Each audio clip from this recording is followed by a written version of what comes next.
De vez em quando é muito anúncio, nós precisamos enfatizar alguma coisa, mas não é sempre. E só quem quer ouvir a palavra de Deus, abra a sua Bíblia em Gênesis capítulo de número 6.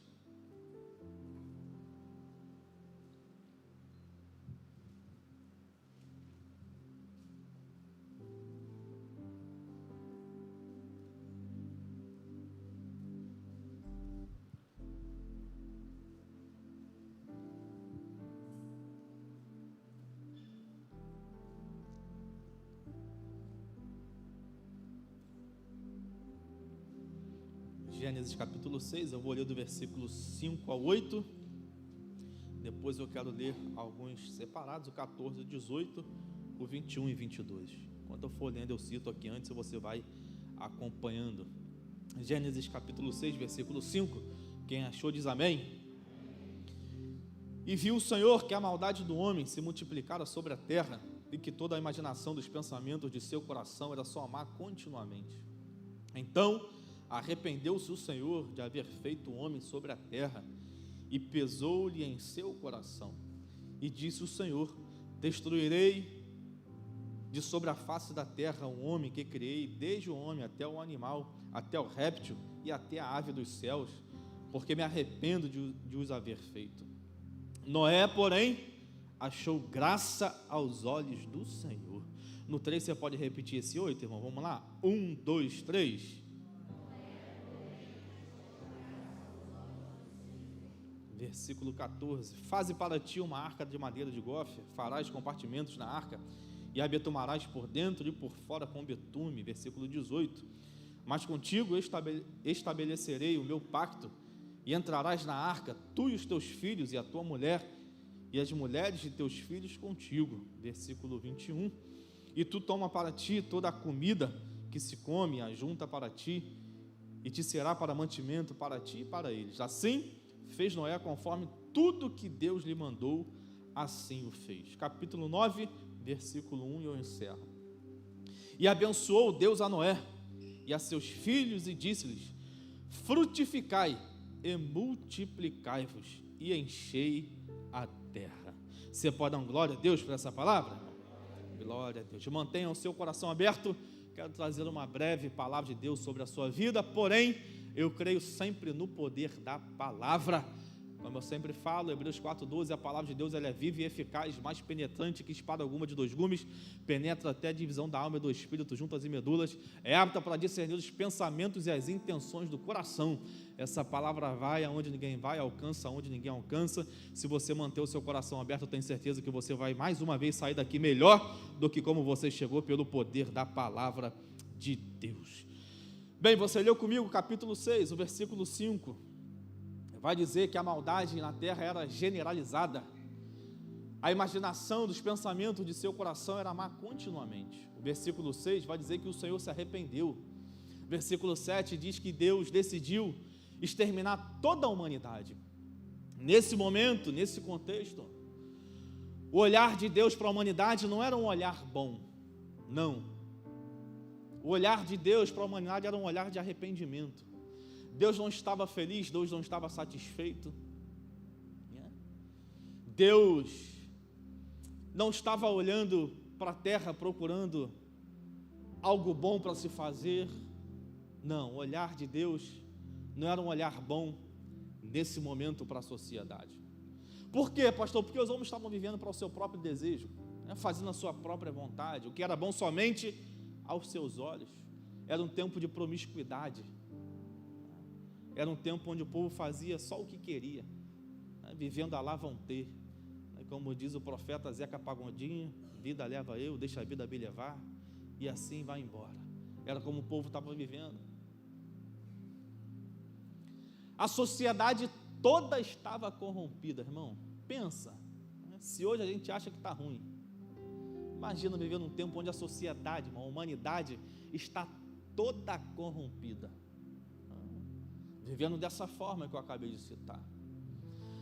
Porém, é nesse contexto, é nesse momento que você leu comigo, o versículo 8, que um homem, você pode dizer um homem, irmão, no meio de uma sociedade toda corrompida, achou graça aos olhos do Senhor. Eu não sei se assim como eu, mas esse pequeno versículo, essa pequena frase chama a sua atenção, a minha chama. Eu não sei se mexe com você como mexe comigo, mas a decisão de um homem, a atitude de um homem, a escolha de um homem, a fidelidade de um homem no meio de uma sociedade toda corrompida, atrai a atenção de Deus sobre a vida dele.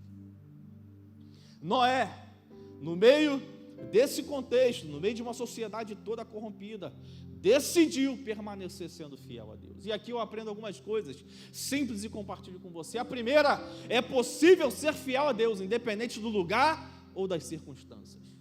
Noé me ensina isso. Não tem como eu dizer que não. Ah, pastor, não tem como.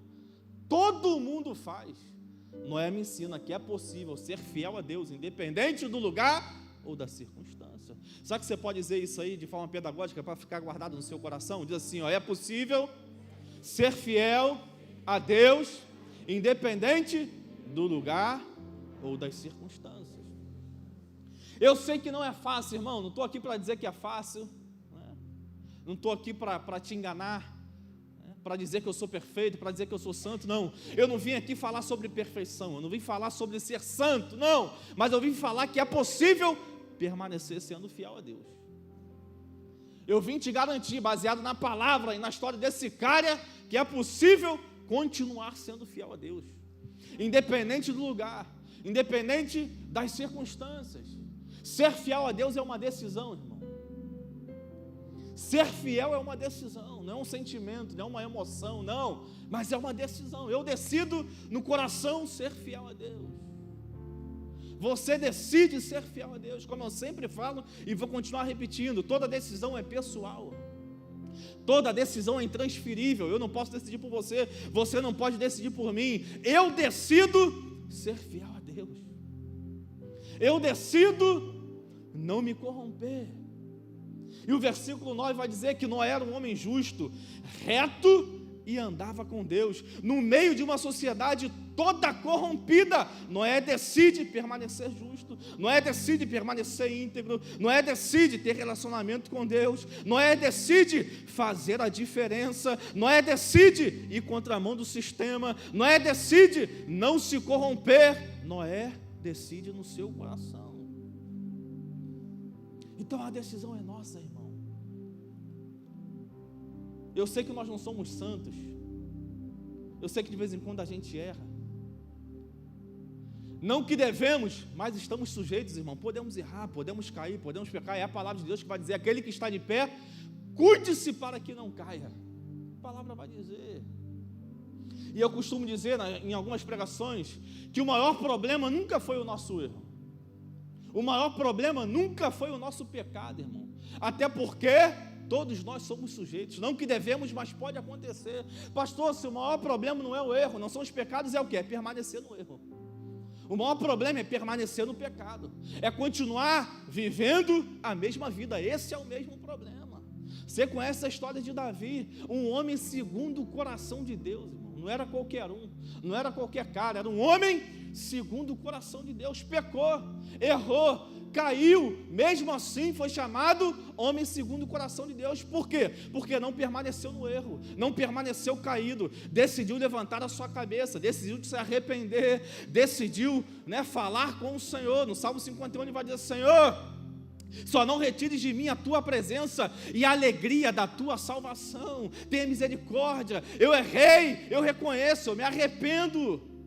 Todas as vezes que nós reconhecermos, todas as vezes que nós nos arrependermos, haverá sempre perdão do céu sobre a nossa vida. Então, o mais importante qual é, pastor? Independente do que fizemos até aqui, independente de como esteja a nossa vida, a nossa história, independente de qual tenha sido as nossas atitudes e escolhas até aqui, o mais importante é reconhecermos, é levantarmos a nossa cabeça, é consertar a nossa rota e seguirmos em frente para viver tudo aquilo que Deus tem para a nossa história. Esse é o mais importante. Então quem sabe, como é que você entrou aqui? Eu não sei, irmão. Sei que Deus colocou essa palavra no meu coração, e Deus não coloca a palavra no coração de um pastor em vão. De repente você chegou aqui vivendo de um jeito, de uma forma, de uma maneira. É tempo de parar, irmão, levantar a cabeça, consertar a rota, seguir em frente, para você viver os propósitos do Senhor nessa terra, para que você viva as promessas, como eu falei aqui nos anúncios, para que você viva a plenitude de Deus aqui nessa terra. E o mais importante, que você entre na eternidade no céu com o Deus que você serve, com a tua família, para dizer que Ele é santo de eternidade em eternidade. Então é possível. Noé me ensina, não só Noé, Jó também nos ensina, irmão, que é possível permanecer fiel a Deus independente das circunstâncias, mesmo Satanás perturbando, irmão, tentando tirar o juízo, tirando tudo. Deus permitiu, independente das circunstâncias, Jó permaneceu fiel, íntegro, reto, se afastando do mal. Decidiu, irmão. Se eu decidir, irmão, se você decidir no seu coração, ninguém pode tirar isso. Ninguém, irmão. Se você decidir permanecer sendo fiel a Deus, ninguém pode tirar da sua vida. Ninguém pode atrapalhar você. Não. Como eu falei, repito, só tem um que pode atrapalhar a nossa caminhada, a nossa trajetória. Só tem um que pode atrapalhar os propósitos, as promessas de Deus. Quem? Você mesmo. Só eu. Se eu decidir no coração, como fez Daniel, capítulo 1, versículo 8, Daniel assentou, decidiu no seu coração não se contaminar com os manjares do rei. Decisão. Numa terra estranha, longe da sua casa, longe da sua família, longe da sua cultura, onde todo mundo estava fazendo, Daniel decidiu não se contaminar com os manjares do rei. Não, eu vou fazer diferente. Mas está todo mundo fazendo, não importa. Como dizia a nossa mãe, você não é todo mundo. Você não é todo mundo, irmão. Deixa todo mundo fazer. Eu não. Eu tenho princípios, eu tenho valores. Eu tenho um Deus que é o Criador e o sustentador. Eu tenho um Deus que tem me abençoado. Eu tenho um Deus que tem me guardado. Eu tenho um Deus que tem sido bom. Eu tenho um Deus que tem sido fiel. Então eu decido permanecer sendo fiel a Ele. Então Daniel me ensina. José, odiado pela sua própria família, jogado na cova pelos seus próprios irmãos, vendido como escravo, chegou na casa de Potifar, irmão, teve uma grande oportunidade de pecar. E vamos ser sinceros, a mulher de Potifar que tenta agarrá-lo não devia ser uma mulher feia, porque não era mulher de qualquer um, era mulher de Potifar, da guarda, do rei da guarda de Faraó. Sozinho em casa, irmão, não tinha ninguém vendo. Era só se deitar com ela e ir embora, acabou. Ninguém ia saber, ninguém ia ver. Só que José decide: como é que eu vou fazer? Eu vou tentar tão mal contra o meu Deus, contra o meu Senhor na terra, fidelidade com as autoridades, com os homens, e fidelidade com o Deus do céu. Como é que eu vou fazer isso? Eu não posso. Ele decide, o que ele faz? Vira as costas e sai correndo, irmão. É o que a gente tem que continuar fazendo. Tem que virar as costas, irmão, e sair correndo. Não tem outra coisa, não tem outra maneira. Não tenta resistir ao pecado, não. A Bíblia manda resistir ao diabo e ele fugirá de vós. O diabo você pode resistir, ao pecado não. A tentação não, sai fora, sai correndo. Faça como José. Agora, posso te falar algo também, uma boa notícia? Tanto Noé, tanto José, quanto Daniel viveram e experimentaram o que muitos não viveram. Experimentaram o que muitos não experimentaram. Daniel foi para a cova dos leões governando 40 cidades. Na cova dos leões, nenhum leão tocou uma garra nele, saiu de lá ileso, sem nenhum arranhão. Viveu um milagre, experimentou o sobrenatural. Ainda saiu da cova como primeiro-ministro, glorificando e engrandecendo o nome de Senhor daquele tempo. Viveu o que os outros não viveram, experimentou o que os outros não experimentaram. José, odiado, vendido, esquecido, humilhado, viveu o que seus irmãos não viveram, viveu os sonhos de Deus, experimentou o extraordinário, foi governador do Egito, todo mundo só comia, irmão, só se alimentava com a autorização de José. Por causa dele não morreram de fome, por causa dele a sua família permaneceu viva, por causa de um jovem, de um menino, de um garoto que decidiu permanecer sendo fiel a Deus. É fácil? Não é fácil não, eu sei que não é fácil, irmão. Até morrer ou até Jesus voltar não vai ser fácil. É por isso que Paulo vai dizer aos Gálatas capítulo 5, que é uma guerra da carne contra o espírito. Mas é possível. E se decidirmos permanecermos sendo fiéis a Deus, se fizermos a nossa parte, nós viveremos o que muitos não vão viver. Nós vamos experimentar o que muitos não vão experimentar. E eu quero declarar sobre o povo da Devec Barra nessa noite, nesse domingo de celebração, no nome de Jesus, que por causa das tuas atitudes, que por causa da tua fidelidade, que por causa do teu esforço, da tua perseverança, você vai viver o que muitos nessa terra não vão viver. Você vai experimentar o que muitos não vão experimentar. Haverá sobrenatural, haverá extraordinário, e o nome do Senhor vai ser glorificado sobre a tua história. A decisão é nossa, irmão. A decisão é minha, a decisão é sua. Você decide o que você vai viver nessa terra. É você. Você decide os seus resultados. Você já ouviu isso aqui diversas vezes, é uma verdade. Você vive hoje resultados do seu passado. Você vai viver no futuro resultados do seu presente. Aquilo que você faz hoje, as suas decisões, as suas escolhas, as suas atitudes, aquilo que você tem plantado, é o que você vai colher, é o que você vai viver. Como é que está a tua colheita do presente? Tem sido boas as tuas colheitas? Você está satisfeito, está feliz, está alegre? Continue com essas plantações, continue do jeito que você está vivendo, continue fazendo o que você fez até aqui. Não está bom não está legal, não está satisfeito? Então mude as atitudes, mude as escolhas, mude as plantações. Decida viver aquilo que Deus tem, irmão. Eu creio sempre nisso. Tem sempre coisas maiores e melhores da parte de Deus sobre a nossa vida. Sempre.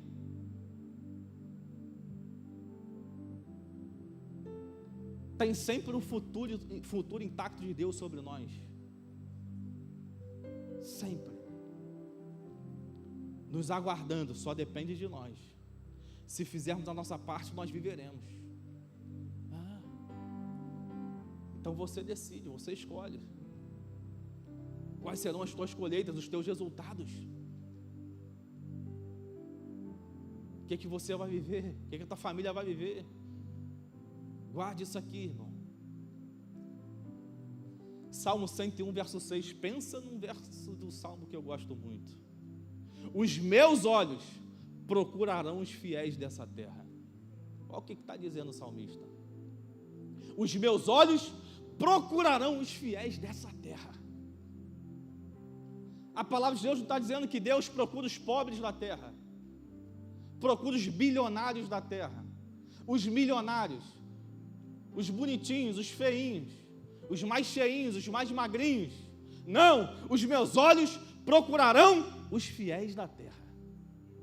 Independente da cor da pele, do tamanho, da estatura, da cor do cabelo, se tem cabelo, se não tem, da conta bancária, do sobrenome, os meus olhos procurarão os fiéis dessa terra. É o que Deus procura para usar, para cumprir propósito, para realizar promessa. São os fiéis, os que decidem no coração a cumprir a palavra, a viver o que Ele tem, a viver os princípios. Os fiéis da terra. A palavra de Deus não está dizendo que os meus olhos procurarão os talentosos dessa terra. Os meus olhos procurarão os que têm muitos dons. Não é o que a palavra está dizendo, irmão. Até porque os nossos dons e os nossos talentos foi Deus que nos deu. Teu talento foi Deus que te deu, irmão. Os teus dons foi Deus que te deu. Foi Deus que te deu. Para Ele não muda nada. Foi Ele que te deu. Como eu sempre falo, tudo que somos e temos provém do Deus que nós servimos, irmão. Aquele versículo que eu cito de vez em quando, Atos 17, 28, Paulo vai dizer, porque nele vivemos, nos movemos e existimos. Se chegamos até aqui, é porque existe um Deus que tem nos sustentado, que tem nos guardado, que tem nos abençoado. Porque dele, por ele, para ele são todas as coisas. Então o meu dom não vai atrair a atenção de Deus. O meu talento, pastor Alexandre, não vai atrair a atenção de Deus. Foi ele que me deu. Eu tenho que ser grato por Ele ter me escolhido, por Ele ter me dado talento, por Ele ter me dado dons. Eu que tenho que ser grato, eu que sou privilegiado. Para Ele não vai mudar nada. Então perceba que a palavra está dizendo que os meus olhos não procurarão os dons e os talentos, mas os fiéis da terra. Então o que atrai a atenção de Deus, o que atrai a atenção dos céus, não é só aquilo que a gente faz, irmão, é o que a gente decide não fazer. Sansão, você conhece a história, usado por Deus no sobrenatural. O que Deus usava aquele cara não era natural, era no sobrenatural. Quando o Espírito Santo se apossava dele, de uma vez ele matou 300. Se tiver algum homem aqui que consegue matar 300 sozinho, eu quero te conhecer. Depois matou 1000. Carregava aqueles portões pesados de ferro sozinho, irmão. Impossível. Deus usava aquele cara, era no sobrenatural. Então eu posso pensar, conjecturar que por onde Sansão passava, naquela cidade pequena, uma população pequena, por onde ele passava, ele era conhecido. Sansão era conhecido naquele tempo. Sansão atraía a atenção das pessoas, chamava a atenção dos homens da terra. Lá vai Sansão. Ontem ele matou 300 de uma vez. Lá vai Sansão. Ontem ele matou 1000. Como diz por aí hoje, se Sansão tivesse nesse tempo, os jovens iam dizer: o brabo tem nome. O brabo tem nome, Sansão. Arrebentou tudo lá, carregou aquele portão lá, não sei nem quanto é que pesava aquilo. Era conhecido na cidade. Se tivesse Instagram ia bombar. Se tivesse Instagram, irmão, ia filmar só os cortezinhos. Ia ter milhões de seguidores, porque ia atrair a atenção da terra, ia chamar a atenção dos homens. E José? Você viu a Bíblia falando alguma coisa extraordinária, sobrenatural de José? Você já ouviu? A única coisa é que José interpretava sonhos, era usado por Deus na interpretação de sonhos. É usado por Deus, mas é algo que a gente vê. Você vê José recebendo aplausos, chamando a atenção da terra. Você vê alguém elogiando José. Ih, rapaz, aquele jovem lá decidiu ser fiel a Deus. E aquele jovem lá foi vendido para o Egito, trabalhando como escravo, fez a diferença lá. Coisas que não atraem muito a atenção do homem e da terra. Só que para tudo tem resultado, irmão. Para tudo na vida tem resultado. Qual foi o resultado de Sansão? A primeira oportunidade que Sansão teve de pecar e de errar, Sansão peca e erra. Viu um leão morto, era nazireu, não podia tocar em nada morto com o mel, ele toca, pega o mel e come. Bobeira. É aquele famoso nada a ver. Não tem nada a ver. Primeira oportunidade, o nada a ver, ele vai lá, erra e peca. Depois se deita, se casa com mulheres que não era para casar, toda a história. Qual foi o final da vida de Sansão, pastor? Você conhece o final. Terminou no tempo de Dagom. Sem visão, cego, cabelo cortado, rodando o moinho, fazendo um serviço de animal. Um cara que foi gerado por Deus, usado no extraordinário, no sobrenatural. Um cara que foi gerado para louvor da glória de Deus.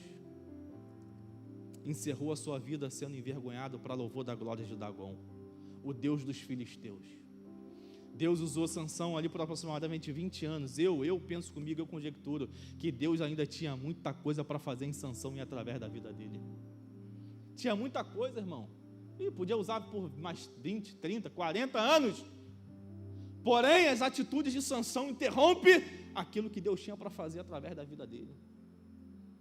E José não tinha dom nenhum, não tinha talento, tinha um dom de interpretações. Nada que atraía a atenção de Deus, nada que atraía a atenção dos homens, nada que atraía a atenção da terra. Só decidiu ser fiel a Deus e viveu todos os sonhos do Senhor aqui nessa terra. Tem muita gente sendo enganada e atraindo pelo sobrenatural. Deixa eu te ensinar algo como seu pastor.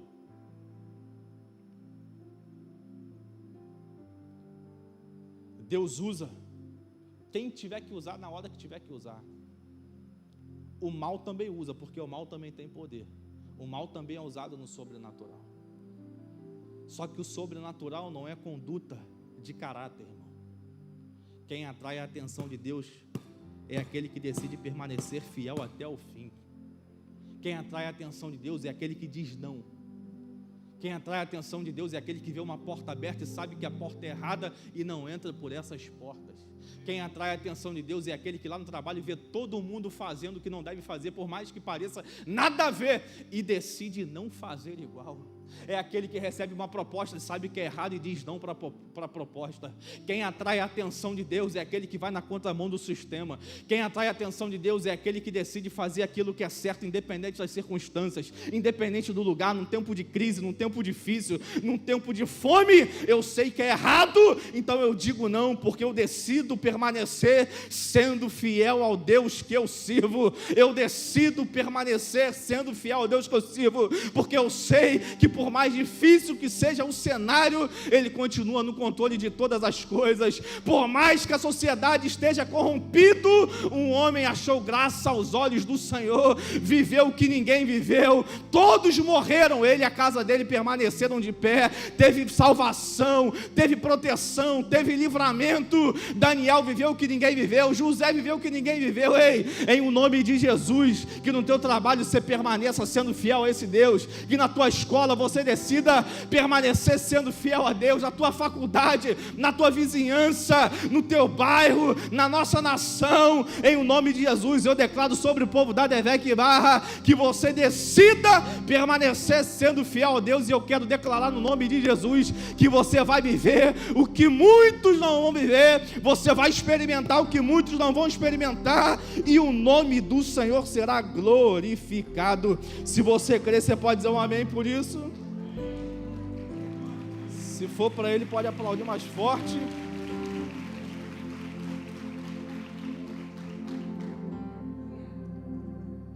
Aleluia. Decida, e você viverá resultados. A decisão é nossa, se vamos atrair a terra aos homens, ou se vamos achar graça aos olhos do Senhor. A decisão é nossa, se vamos achar graça aos olhos dos homens, para viver somente aquilo que eles podem fazer por nós, ou se vamos achar graça aos olhos do Senhor e vamos viver aquilo que Ele pode fazer pela nossa vida. Decisão é nossa.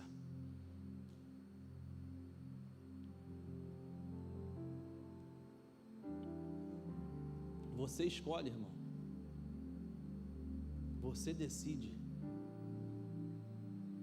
Como dizia a Globo antigamente, você decide o que você vai viver, quem é que vai te sustentar, quem vai te proteger. Quem? Noé, no meio da crise, teve provisão. No meio da destruição, a família dele permaneceu de pé. Aonde só havia morte lá fora, quando o dilúvio chegou, a família dele tinha vida.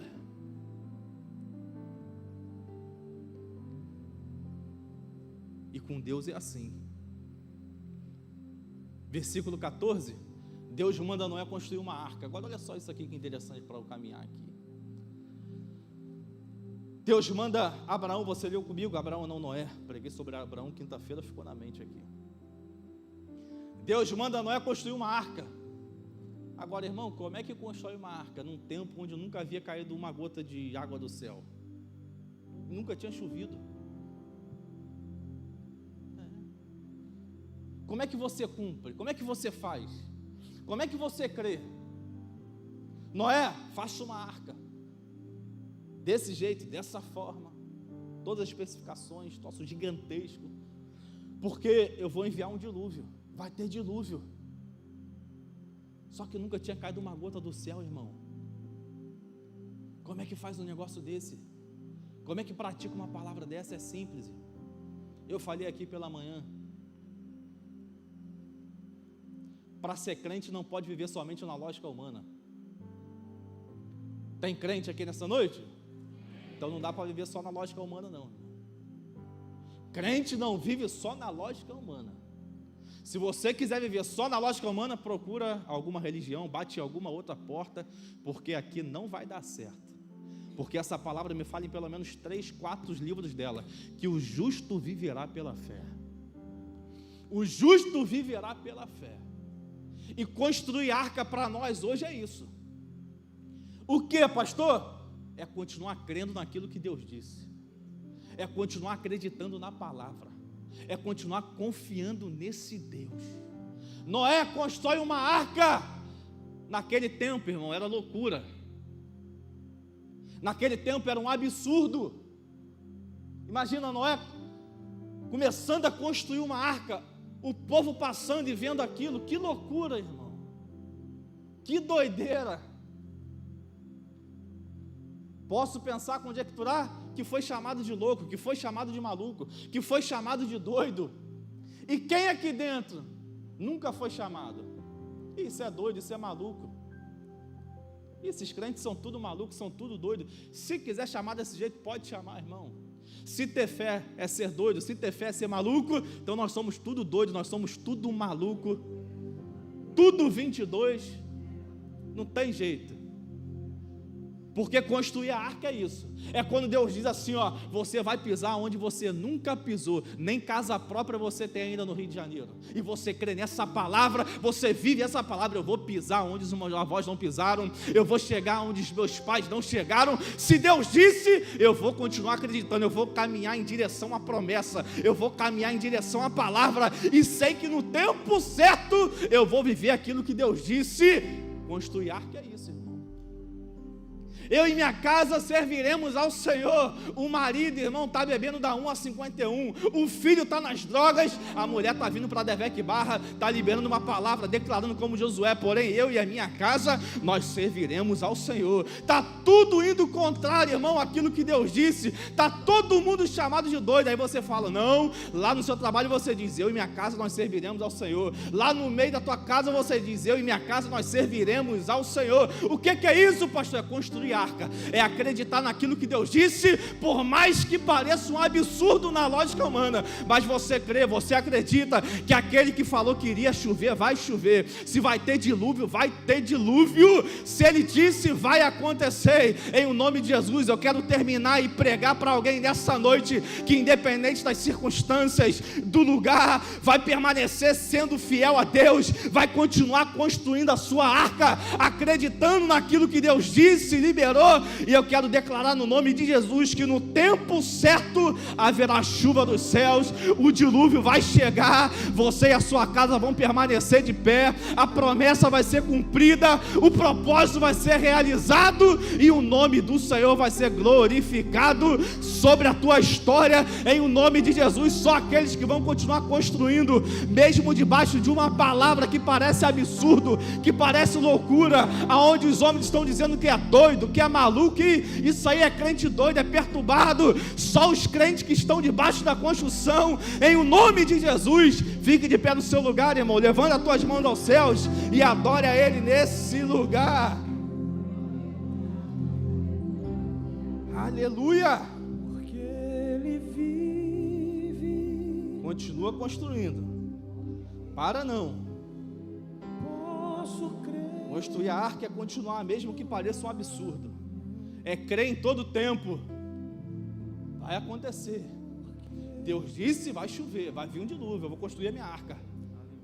Quando chegar, vai pegar todo mundo de surpresa aí. Aquele crente doido, aconteceu. Aquela mulher doidinha falava e foi verdade aí. Aconteceu, ela chegou lá. Ele chegou lá. Eles viveram o que falaram. Aleluia. Eu creio que Deus está falando com alguém aqui nessa noite, que entrou aqui desistindo da construção da arca. E Deus falou, mas nunca choveu, acho que não vai chover mesmo não. Nunca caiu uma gota, vai cair um dilúvio? Não vai não, vai sim. Vai sim. Vai sim. Continue mesmo que pareça um absurdo. Continue mesmo que pareça loucura. E eu encerro essa palavra capítulo 9, versículo 1 que nós lemos: e abençoou Deus a Noé e seus filhos, e disse-lhes: frutificai e multiplicai-vos e enchei a terra. Noé viveu um período dentro da arca, num tempo difícil. Lá fora, destruição total, não existia mais nada e nem ninguém. Mas lá dentro, ainda tinha provisão. Lá dentro, por mais que não tinha tudo que queria, tinha o que precisava. Lá dentro, lá fora, morte, lá dentro, vida. Só que chega um tempo que o dilúvio acaba, as águas baixam. E eu quero liberar essa última palavra sobre alguém aqui nessa noite. Quem sabe você entrou aqui vivendo um tempo de arca, não tem tudo o que quer, mas está tendo o que precisa. Um tempo difícil, onde você tem que esperar, tem que aguardar, tem que ter paciência, tem que esperar a água baixar, tem que esperar Deus abrir a porta por fora. Quem sabe tem alguém aqui vivendo esse tempo? Eu queria liberar essa palavra, dizer que o tempo da arca já foi determinado por Deus para acabar. O deserto teve 40 anos, o exílio 70 anos.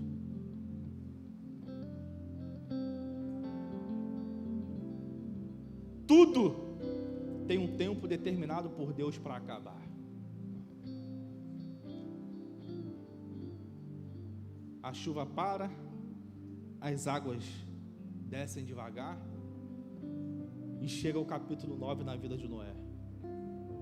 Sabe o que Deus está fazendo aqui? Eu vou conjecturar com você. Deus está abrindo a porta da arca, mandando Noé sair com a sua casa, com a sua família.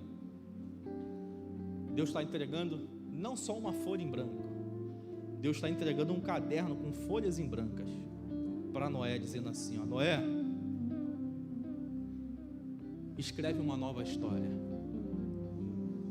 Toma aqui, Noé, você decidiu ser fiel, você achou graça aos meus olhos, está aqui, ó, uma nova oportunidade, está aqui, ó, um novo ciclo, um novo tempo. Escreve aí, Noé, uma nova história. Noé sai da arca e Deus diz assim, ó: e abençoou Deus a Noé e a seus filhos, e disse-lhes: frutificai e multiplicai-vos e enchei a terra.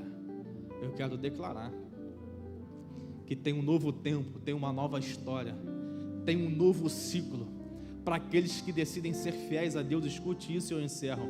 Há sempre um futuro intacto de Deus sobre a nossa vida. Há sempre um futuro intacto de Deus sobre a nossa vida. Ei, tem alguém aqui me ouvindo? Tem um futuro intacto de Deus sobre a sua vida.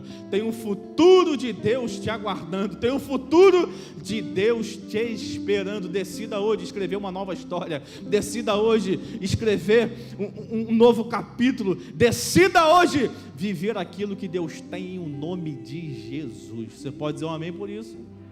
Você pode fechar os seus olhos, curvar a sua cabeça.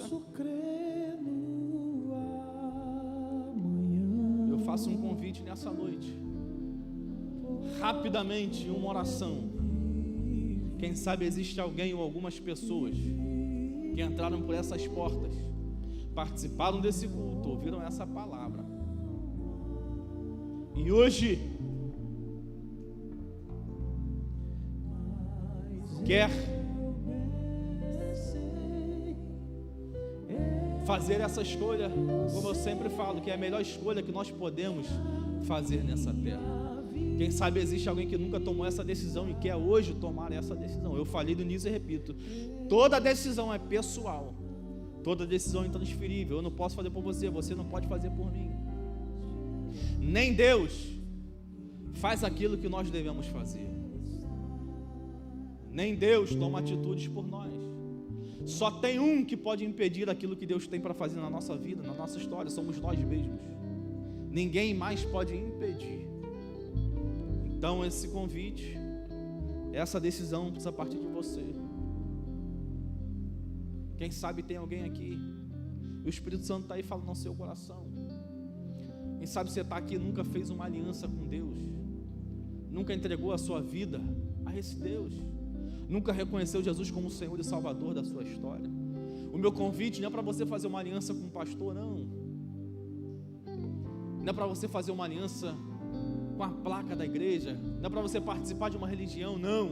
O meu convite é para você fazer uma aliança com Deus, aquele que tem o poder de mudar a nossa história, de transformar a nossa vida, aquele que tem o poder de mudar a nossa eternidade.